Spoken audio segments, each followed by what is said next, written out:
Hi everyone! In this episode of the Devlog series, we'll be covering at the combat system basics. We'll be looking at the freeform locomotion, strafing locomotion, target locking in the combat, blocking, and the using potions. Let's get started.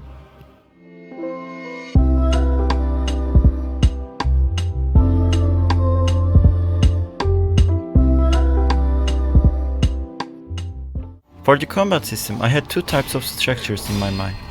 The first one is a Souls-like combat system like the Dark Souls and the Sekiro. The other one is a Devil May Cry combat system, which is faster and combo-oriented than the Souls-like type. After analyzing both games for a long time, I have decided to produce my genre using both. The idea is, implementing the locomotion strafing, blocking and the potion system will be from the Souls-like type, and on the other hand, I will use combos from the Devil May Cry for a faster paced combat system in the next episodes. For the character movement in the combat state, after creating a blend tree with the animations I have, I tried to set up a smooth strafing system by making the necessary definitions in my combat state class. Here's the animation setup for the strafing system. I'm using 2D freeform Cartesian for the blend type. And for the parameters, I need the input from the player. For each state in the blend tree, I'm using velocity parameter for transitions between the walk and sprint. If the player pushes the dash button, the character is entering the dodge state. And in the dodge state, I need a direction parameter because the character has to know which direction it's trying to dodge.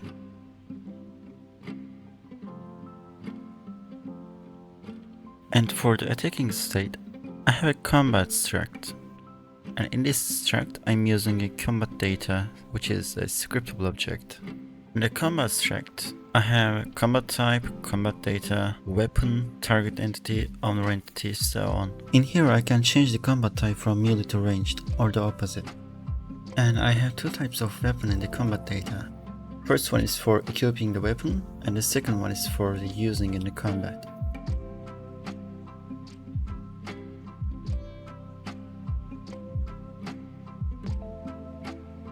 In the combat data class, I have a handle combo method, which is responsible for combo timer and deciding which state is gonna be the next. And if the player pushes the attack button, uncombat triggered function will be executed. The attacking animations are setting up in this function. In the weapon class, I'm configuring how the character will react when she receives an attack and how the visual feedback of the weapon will be at the time of the hit. I'm using animation events for the time the weapon is colliding with an enemy.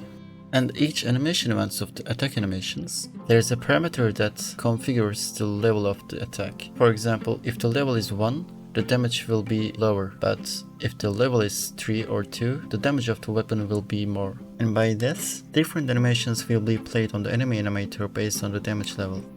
And now, we can create the freeform locomotion when the player is equipping the sword. I'm starting with creating a new character state. This state that I just created will be my pre-combat state before locking on the target, and the transition to the combat state by locking on the target will be done from this state in pre-combat that I created out.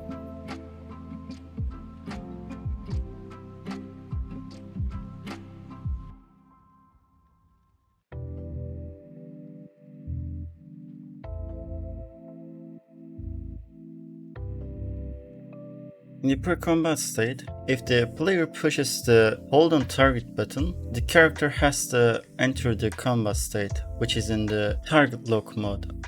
And for detecting enemy in the range, in the unit data, I need some variables like target detect range. After configuring the freeform locomotion and the strafing, it is time for setting up the blocking animations. For the blocking animations, I'm using a blend tree, which has a 2D simple directional parameter. And the character should be able to block when he is walking in the combat state. Because of that, I need an avatar mask for blocking animations, which is gonna be only using for upper body. In Sekiro, the character has only one animation for blocking. If the Sekiro is strafing left or the right, the same blocking animations will be played. And I decided using dynamic animations in my game. For example, if the player is going to the right in the combat state, the blocking animations should be changed from left to right. And if the character is going to left in the combat state, the animations has to be changed again. After the animation step is complete, I need to make the necessary adjustments in the combat state. For this, I'm checking if the character goes into defense mode. Thus, the animations that are needed will be played instantly. As a next step, I need to edit the potion drinking mechanic in the combat state. I'm using the animation layer with the upper body avatar mask again, so that the character can drink the potion while walking in the combat state. So I can make the character drink potions while she is walking in the combat state. And I'm creating a placeholder potion object. For the potion object, I need a dissolve shader, so we can just create a dissolve shader.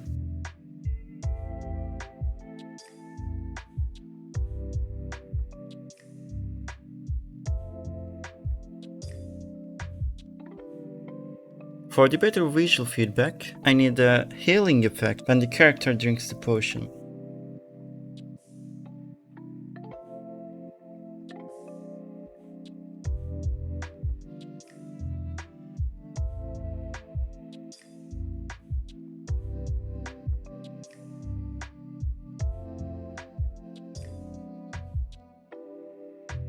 Now that we have all the basics ready, we can design a small test scene.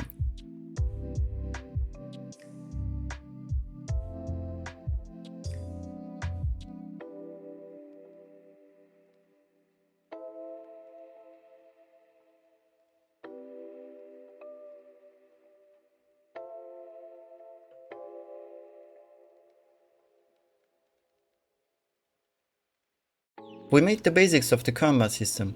In future episodes, we will look at anime AI and advanced combat systems for our character. Thanks for watching and see you in the next episode.